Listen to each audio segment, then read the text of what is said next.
ജമ്മു കശ്മീരിൽ നിന്നുള്ള രാജ്യസഭാ സീറ്റുകളിലേക്ക് തെരഞ്ഞെടുപ്പ് അടുത്ത മാസം 24-ന് നടക്കും. ഗുലാം നബി ആസാദ് ഉൾപ്പെടെയുള്ളവർ വിരമിച്ച 4 ഒഴിവിലാണ് വോട്ടെടുപ്പ്. ടി ധനസുമോദ് വിവരങ്ങൾ നൽകും. സുമോദ്, വിശദാംശങ്ങൾ.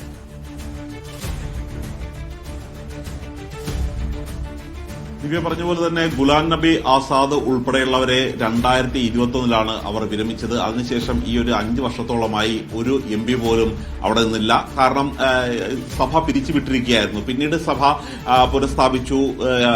അവിടെ NC കോൺഗ്രസ് സഖ്യം അധികാരത്തിൽ വന്നെങ്കിൽ പോലും ഇതുവരെ രാജ്യസഭയിലേക്കുള്ള ഒരു വോട്ടെടുപ്പ് നടത്തിയിരുന്നില്ല. ഇപ്പോൾ രാജ്യസഭയിലേക്കുള്ള വോട്ടെടുപ്പിലുള്ള 4 സീറ്റിലേക്കുള്ള ഒരു മത്സരമാണ് ഇപ്പോൾ പ്രഖ്യാപിച്ചിരിക്കുന്നത് കേന്ദ്ര തെരഞ്ഞെടുപ്പ് കമ്മീഷൻ.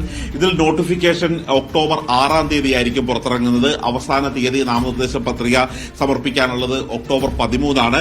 സൂക്ഷ്മ പരിശോധന 14-ാം തീയതിയും പിൻവലിക്കാനുള്ള തീയതി 16-ഉമാണ്.